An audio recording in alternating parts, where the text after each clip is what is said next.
అందరికీ నమస్తే. మనతో పాటు ప్రస్తుతం అడ్వకేట్ నరేష్ సుంకర ఉన్నారు. నిన్న జరిగిన గంజాయి విషయం అంటే Shanmukh Jaswanth Bigg Boss fame, అలాగే యూట్యూబర్ ఫేమ్ సోదరుడు అందాం. ఎందుకంటే అన్న అంటున్నారు, ఒక దగ్గర తమ్ముడు అంటున్నారు. సో సోదరుడు సంపత్ వినయ్ కూడా ఈ కేసులో ఉన్నారు. మరి ఈ కేసు గురించి మనకు వివరించడానికి, అలాగే ఎలాంటి కేసులు పడవచ్చు, ఎందుకంటే ఫాల్స్ హామీలు ఇచ్చినట్టు, అలాగే ఆల్రెడీ ఈయన గాంజా 16 గ్రాముల గాంజా దొరికినట్టు మనకు సమాచారం. సో వీటన్నిటి గురించి మనకు వివరించడానికి అడ్వకేట్ గారు ఉన్నారు. నమస్తే సార్. నమస్తే. షణ్ముఖ్ జశ్వంత్ మనం ఫస్ట్ మాట్లాడుకుందాం. షణ్ముఖ్ జశ్వంత్ విషయంలో ఇప్పుడు 16 గ్రాముల గాంజా దొరికింది, అలాగే ఆయన బాడీలో గాంజా ఉంది అని చెప్పేసి మనకు చెప్పారు. దాని గురించి మీరేమంటారు? గాంజా ఉంది అని చెప్పి, బాడీలో ఉందని చెప్పి ఎలా తెలిసింది పోలీస్ వాళ్ళకి అనేది నా మొదటి ప్రశ్న. అంటే కంటి చూపుతోటే మనిషి బాడీలో బ్లడ్లో ఎంత కంటెంట్ డ్రగ్ ఉంది, ఆల్కహాల్ ఉంది అని చెప్పి కళ్ళతోటే చూసేంత శక్తి నాకు తెలిసి అయితే కనుక హ్యూమన్ బీయింగ్స్కి లేదు. సో ఇక్కడ అంటే మనం మాట్లాడాల్సిన విషయం ఏంటంటే అమ్మ, లా అనేది ఒక ప్రొసీజరల్ ఆస్పెక్ట్స్ అమ్మ. అంటే ప్రతిదీ కూడా ఒక చట్ట ప్రకారం జరగాలి. అంటే ఇన్ఫ్యాక్ట్ కంటి ముందు ఒక హత్య జరుగుతున్నా కూడా కోర్టులో ఆ హత్య చేసిన వ్యక్తికి శిక్ష పడాలి అని అంటే కనుక ఒక ప్రాపర్ ప్రొసీజర్ ట్రయల్ అనేది కండక్ట్ అవ్వాలి, జరగాలి కూడా. అప్పుడు ఎవిడెన్సెస్, విట్నెసెస్, ఏం జరిగింది ఏంటి అనేది ప్రతిదీ కూడా ఆ కోర్టులో కన్సర్న్ జడ్జి వారి ముందు ప్రవేశపెడితే దాని ప్రకారం శిక్ష అనేది పడుతుంది. ఇకపోతే ఈ కేసుకు సంబంధించి మనం మాట్లాడాలి అని అంటే కనుక నేనైతే కనుక ఎఫ్ఐఆర్ చూడలేదు, కంప్లైంట్ చదవలేదు, అసలు పోలీసు వాళ్ళు వాళ్ళ ఇంటికి ఎందుకు వెళ్ళారో కూడా నాకైతే తెలియదు. బీయింగ్ ఎన్ అడ్వకేట్ చెప్పండి. అంటే నార్కోటిక్ టెస్ట్ చేస్తారు కదా, 3 months వరకు బ్లడ్లో అది ఆ ఫ్లేవర్ ఉంటుంది అని చెప్పేసి అన్నారు. మరి దాని గురించి? నార్కోటిక్స్ టెస్ట్ జరుపుతారు అని చెప్పని అన్నారు. అంటే నెయిల్లో కానీ, హెయిర్లో కానీ, వీటిలో ఏది తీసుకున్నా కూడా, బ్లడ్లో కానీ వీటిలో ఏది తీసుకున్నా కూడా ఆ డ్రగ్ కానీ, ఆల్కహాల్ కానీ ఏదైనా ఉందా లేదా అనేది ఆబ్వియస్లీ చెప్తారు. నేనేం మాట్లాడుతున్నానంటే, నిన్న ఈవినింగ్ టైమ్స్లో ఏమో లైక్ న్యూస్ అనేది బయటికి రావడం జరిగింది. సెయింగ్ దట్ ఏంటి అంటే కనుక పోలీస్ వాళ్ళు వేరే కేసు నిమిత్తం వీళ్ళ ఇంటికి వెళ్తే అక్కడ ఈ యొక్క గాంజా అనేది ఉంది అని చెప్పి వాళ్ళు కనిపెట్టారు అని చెప్పి మీడియా ద్వారా వస్తుంది. సో మనందరికి తెలిసిన విషయమే. మీడియా కథనాలు ఎంతవరకు వెరాసిటీ ఉంటుంది, మనం పరిగణలోకి తీసుకోవచ్చు తీసుకోకూడదు అనేది మనందరికి తెలిసిన విషయమే. మరి ఎప్పుడు వీళ్ళు వెళ్ళిపోయారు, ఎప్పుడు టెస్ట్కి పంపించేశారు, ఎప్పుడు టెస్ట్ రిపోర్ట్ వచ్చేసింది, ఎప్పుడు మీడియాకి చెప్పేశారు, రైట్? ఇంక 24 గంటలకు గడవలేదు ఇట్ సీమ్స్ కదా. మరి అప్పుడే ఇవన్నీ చెప్పేస్తున్నారు అని అంటే కనుక దట్ ఇవన్నీ చేయాలి అని అంటే కనుక కన్సర్న్ మ్యాజిస్ట్రేట్ ముందు ప్రొడ్యూస్ చేయాలి, మ్యాజిస్ట్రేట్ దగ్గర నుంచి పర్మిషన్ తీసుకోవాలి, తీసుకున్న తర్వాత ఇవన్నీ కండక్ట్ చేయాలి. దట్ ఈజ్ ఏ ప్రొసీజర్ కదమ్మా. సో ఎక్కడ ప్రొసీజర్ ఫాలో అయినట్టయితే నాకు కనిపించట్లేదు. మరి వాళ్ళు చెప్తున్నారు అని చెప్పి మీరు చెప్తున్నారు, నాకైతే తెలియదు. To be frank and to be honest, నేను వచ్చిన వార్తా కథనాల ఆధారంగానే మాట్లాడుతున్నాను. కంప్లైంట్ నేను చూడలేదు, ఎఫ్ఐఆర్ నేను చూడలేదు. ఒకవేళ పోలీస్ వాళ్ళు నిజంగానే వేరే కేసు నిమిత్తం వెళ్తే అక్కడ కూడా ప్రొసీజర్ ఉంటుంది. అంటే సచ్ వారెంట్ ఉందా లేదా అనేది అక్కడ ప్రధానమైన అంశం. అంటే సచ్ వారెంట్ లేకోకుండా పోలీస్ వాళ్ళకి అథారిటీ లేదా అని అంటే కనుక ఆబ్వియస్లీ ఉంది, సిఆర్పిసి 165లో ఉంది. కానీ ఎప్పుడు ఉంది అనేది కూడా క్లియర్గా పొందుపరిచి ఉంది దాంట్లో. అంటే ఎటువంటి కండిషన్స్లో కన్సర్న్ మ్యాజిస్ట్రేట్ ఉత్తర్వులు లేకోకుండా స్ట్రైట్ ఫార్వర్డ్ వెళ్ళిపోయి ఇళ్లలోకి వెళ్ళిపోయి ఆఫీస్లోకి వెళ్ళిపోయి పోలీస్ వాళ్ళు సర్చ్ చేయొచ్చా అని అంటే కనుక సర్చ్ చేయొచ్చు, చేయకూడదు అని చెప్పి నేను అంటలే. But there is a unique situation and specific situation. దానికి కావాల్సిన గ్రౌండ్స్ ఇమ్మీడియట్లీ ఒక ఇన్ఫర్మేషన్ వచ్చిన తర్వాత దాన్ని ఇన్ రైటింగ్లో రికార్డులో పెట్టాలి, కన్సర్న్ ఆఫీసర్కి తెలియజేయాలి, ఇమ్మీడియట్లీ ఆ రిపోర్ట్ని కన్సర్న్ మ్యాజిస్ట్రేట్ వారికి పంపించాలి. అదేవిధంగా ఎన్డీపీఎస్ యాక్ట్లో ఒకవేళ ఇన్ఫర్మేషను అంటే మరి ఇక్కడ మీడియా ద్వారా వచ్చింది ఏంటి అంటే కనుక వేరే కేసులో ఒక యువతి వాళ్ళ తమ్ముడి మీద ఏదో ఒక కంప్లైంట్ ఇస్తే దానికి సంబంధించి అతను అరెస్ట్ చేయాలి అని చెప్పి వెళ్ళారు అని చెప్పి మనకు అనిపిస్తుంది. మరి అటువంటి కండిషన్ అయితే కనుక మరి అతను 41 సిఆర్పిసి ఇచ్చి రిలీజ్ చేశారు అని చెప్పి అదే మీడియా ఇస్తుంది కదా. Then where is the question of such? మరి ఎందుకు వెళ్ళినట్టు? అతను పట్టుకోవడానికి వెళ్ళాము అని అంటున్నారు, పట్టుకున్నారు, మరి అరెస్ట్ చేసి జైల్లో పెట్టాలి కదా. షణ్ముఖ్ని కూడా అంటే ఇప్పుడు అమ్మాయి కేసు పెట్టింది వినయ్ సంపత్ మీద, అంటే వాళ్ళ సోదరుడి మీద. తర్వాత సెర్చ్ కోసం వెళ్తే వీళ్ళు గాంజా కొడుతున్న రెడీ హ్యాండెడ్గా దొరికారు అని చెప్పేసి అంటున్నారు. అది నిజం కాదంటారా? నిజమా అబద్ధమా అనేది మీరు చూడలేదు, నేను చూడలేదు, ఇన్ఫ్యాక్ట్ ఆ మీడియా కూడా చూడలేదు. పోలీసు వాళ్ళు చెప్పిన యొక్క వర్షన్ ఆధారంగా మన స్టేట్మెంట్లు అయితే కనుక చూస్తున్నాము, అది వచ్చింది. నేను ఇక్కడ ఏమంటున్నానంటే అది నిజమే కావచ్చు. నేను అంటే అవుట్ రేట్గా పోలీసు వాళ్ళు తప్పు చేశారని చెప్పి కూడా నేను చెప్పట్లేదు. అది నిజమే, లెట్ అస్ అస్యూమ్. అట్లా అని చెప్పి వాళ్ళు నిందితులు కాదు, అమాయకులను కూడా అనుకోవచ్చు, ఏదైనా అనుకోవచ్చు కదా. వాళ్ళ వర్షన్లు అది అనుకోవచ్చు, మన వర్షన్లు ఇది అనుకోవచ్చు. But what I mean to say is police వాళ్ళు అంటే మనలాగా ఒక మీడియా లాగా కాకుండా వాళ్ళు ఎన్ఫోర్స్మెంట్ అథారిటీస్ కాబట్టి వాళ్ళు ఒక క్రైమ్ జరిగినప్పుడు పద్ధతి ప్రకారం ఆ క్రైమ్‌ని కన్సర్న్ కోర్ట్స్‌లో ప్రూవ్ చేయాల్సిన బాధ్యత వాళ్ళ మీద ఉంది కాబట్టి, అసలు ఏ విధంగా జరిగింది, ఏం జరిగింది అనేది ఒక ప్రొసీజర్ యాస్పెక్ట్స్ అనేది ఫాలో అవ్వాల్సిన అవసరం, ఆవశ్యకత ఉంది అని నేను అంటున్నాను. వాళ్ళు వెళ్ళారు అని అంటున్నాను. వెళ్ళడానికి ఒక ప్రాపర్ ప్రొసీజర్ ఉందా అని చెప్పి ఫస్ట్ పాయింట్ నేను లేవనెత్తుతున్నాను. సెర్చ్ అంటే ఒకళ్ళని పట్టుకోవాలి అని అన్నప్పుడు ఇప్పుడు డోర్ కొడతారు.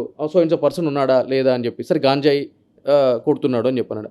సో అప్పుడు ఏమైతది అనంటే గనక వీళ్ళు ఎళ్ళిన క్రైమ్ ఒకటి అక్కడ జరుగుతుంది వేరేది కాబట్టి ఎన్‌డీపీఎస్ యాక్ట్ అని చెప్పని అంటాం. Central government act. అక్కడ ఏం జరుగుతుంది అంటే గనక సెక్షన్ 42లో కూడా they have a power. Such power ఉంది. కానీ అటువంటిది జరిగినప్పుడు ఇమ్మీడియేట్‌లీ వాళ్ళని అరెస్ట్ చేసినప్పుడు సచ్ ప్రొసీజర్ జరిగినప్పుడు అక్కడ ఏదైనా సరే కాంట్రాబ్యాండ్ దొరికినప్పుడు సంబంధించిన మెజిస్ట్రేట్ వారి దగ్గరికి గానీ, అదేవిధంగా ఒక గెజిట్ ఆఫీసర్ దగ్గరికి గానీ తీసుకొని వెళ్ళి ఆ సచ్ ప్రొసీజర్ అదంతా కూడా వాళ్ళని పెట్టి సబ్మిట్ చేయాల్సిన అవసరం, ఆవశ్యకత ఇవన్నీ కూడా ఒక ప్రొసీజర్ ఆస్పెక్ట్స్ ఉంటాయి. అవన్నీ జరిగినాయా లేదా అనేది కూడా ఇక్కడ ఉంది. ఇకపోతే అది ఎంత క్వాంటిటీ దొరికింది, ఏం దొరికింది అనేది కూడా అది. దాన్ని ఎక్కడ చేపించారు అని చెప్పి. అంటే ఎన్ని గ్రామ్స్ దొరికింది అని చెప్పి XYZ గ్రామ్స్ దొరికినాయి అని చెప్పి అయితే పోలీసు వాళ్ళు చెప్తారు కదా. అది ఇక్కడ మిషన్ దగ్గర చేపించారు. ఇవన్నీ కూడా అక్కడ ఆధారపడి ఉంటాయి. సర్చ్ జరుగుతున్నప్పుడు ఏ ఆఫీసర్ ఉన్నాడు అక్కడ క్లియర్‌గా పొందుపరిచి ఉంది. అంటే కానిస్టేబుల్ గానీ, ప్యూన్ గానీ అంతకు మించి పై హోదా కలిగిన ఆఫీసర్లు వెళ్ళాలి అని చెప్పి అక్కడ ఉంది. సో వెళ్ళిన అధికారులు ఎవరున్నారు? ఇవన్నీ కూడా కోర్టులో తేలాల్సిన అంశాలన్నమాట. సింపుల్‌గా వాళ్ళు చెప్పారు కదా, మనం మాట్లాడతారు కదా. బీయింగ్ ఎన్ అడ్వకేట్ నేను అట్లా మాట్లాడలేను. అంటే ఏదో మీడియా కథనాల ఆధారంగా అసలు నేను మాట్లాడలేను. ఎందుకంటే గనక వాళ్ళకి ఇష్టం వచ్చినట్టు రాసుకుంటారు. ఇప్పుడు ఇదే బదలాం ఇప్పుడు ఎవరైతే షణ్ముఖ్ ఈ XYZ పర్సన్ ఉన్నారో యూట్యూబర్ సంథింగ్ ఏదో సెలబ్రిటీ అని చెప్పి బిగ్ బాస్ ఫేమ్ అని చెప్పని అంటున్నారు. అలా పంపు కొట్టి లేపిన ఈ మీడియానే ఇప్పుడు మళ్ళీ గాలి తీసి కింద కూర్చోబెట్టింది. రైట్?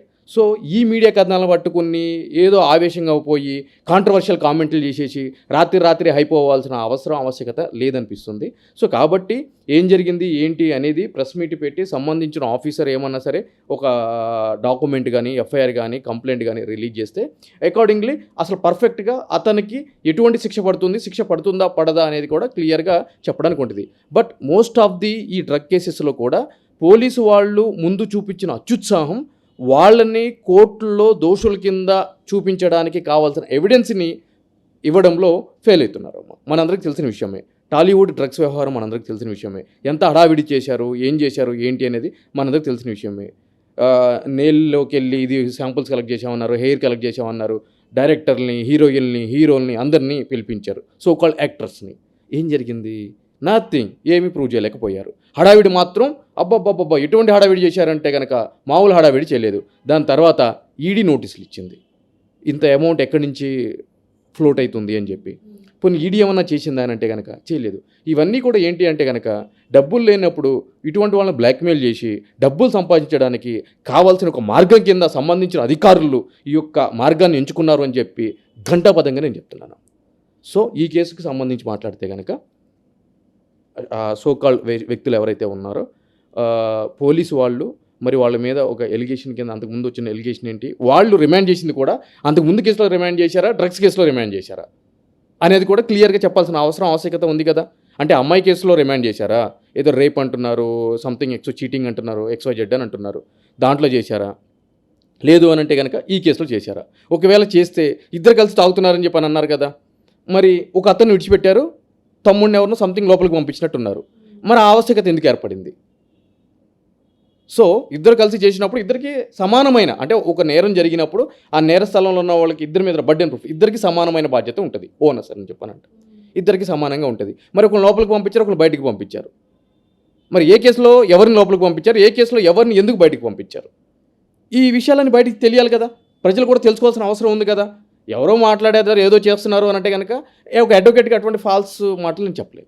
అదే అంటే ఇప్పుడు సంపత్ వినయ్ కానీ ఇప్పుడు ఫాల్స్ హామీలు ఇచ్చిండు అని చెప్పేసి అమ్మాయికి, అంటే పెళ్లి చేసుకుంటానని, అలాగే యూట్యూబ్లో నీకు ఛాన్స్లు ఇప్పిస్తానని చెప్పేసి షన్నుని చూపించి అని చెప్పేసి అంటున్నారు. అంటే ఒకవేళ ఆయనని ఎందుకు వదిలేసి ఉండొచ్చు అంటారు? ఆయన వదిలేసి ఇప్పుడు షన్నుని గాంజా విషయంలో అరెస్ట్ చేసిండు అని అంటున్నారు మీరు, ఎందుకు అట్లా అయి ఉండొచ్చు అంటారు? That is what I'm asking. నేను ఏమంటున్నానంటే గాంజా కేసు అయితే కనుక NDPS సివియర్ క్వాంటిటీ, అంటే ఎంత క్వాంటిటీ దొరికింది, ఏం దొరికింది ఏంటి అనేది క్లియర్గా ఉంటుంది. ఒకవేళ గాంజా కేసుల్లో పంపించేస్తారంటే కనుక ఇప్పుడు మీరే అన్నారు స్టార్టింగ్లో ఇద్దరు రెడ్ హ్యాండెడ్గా ఆ ganja consuming of the contraband తాగుతా కనిపించారు అని చెప్పి దాన్ని ఈక్వల్ ఉంటుంది కదమ్మా. అంటే ఇద్దరిని పంపించాలి కదా లోపలికి. మరి ఒకళ్ళు పంపించేశారు అని అంటే ఏంటి? అంటే వీళ్ళు ఏమైనా స్కేల్ తీసుకొచ్చి కొలిచారా? హాఫ్ సిగరెట్ 70% సిగరెట్ ఏ తాగాడు, 30% ఏమో బి తాగాడు అని చెప్పి అట్లయితే కాదు కదా. సో ఇద్దరిని లోపలికి పంపించాలి. సో అది జరగలేదు. ఒకళ్ళు బయటకు పంపించారు, ఒక లోపలికి పంపించారు రిమాండ్కి. సో అదేవిధంగా అమ్మాయి కేసుకి సంబంధించి లోపలికి పంపించారు అనుకుంటే కనుక ఆ పెట్టిన సెక్షన్స్ ఏమున్నాయి? ఒకవేళ ఎక్సెప్ట్ అంటే రేపు కాకుండా మిగిలిన ఏదైనా సెక్షన్స్ పెడితే అతను కూడా బయటికి పంపించాలి. రేపు లాంటి సెక్షన్ ఏదైనా పెట్టుంటే లోపలికి పంపించాలి. ఎందుకంటే 10 years వరకు ఉంటుంది కాబట్టి పనిష్మెంట్. సో ఆ విధంగా అంటే దీనికి క్లారిటీ రావాల్సిన ఆవశ్యకత ఎంతైనా ఉంది. మొత్తానికి అటు మీడియా కానీ ఇటు పోలీసులు హడావిడి చేస్తున్నారంటారు షన్ను విషయంలో. అంటే షణ్ముఖ్ జశ్వంత్ ఈ కేసు విషయంలో హడావిడి చేస్తున్నారు అని అంటున్నారు మీరు. నాట్ అబౌట్ దిస్ కేసు అమ్మా.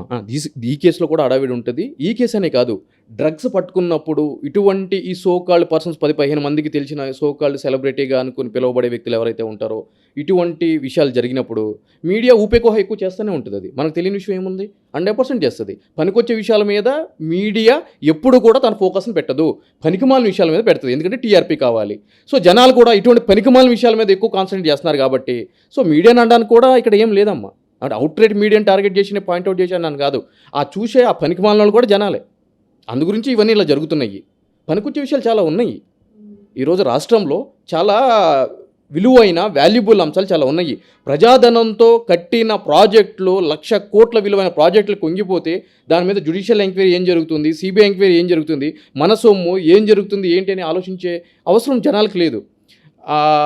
ఇది వాటితో తిరిగిందంట కదా, దాంతో పట్టుబడిందంట కదా, ఈడి ఇంట్లో దూరేడంట కదా, ఈ హోటల్లో దూరేడంట కదా, ఈ ఆంటీ దగ్గర చికెన్ బాగుంటుందంట కదా, లివర్ బాగుంటుందా.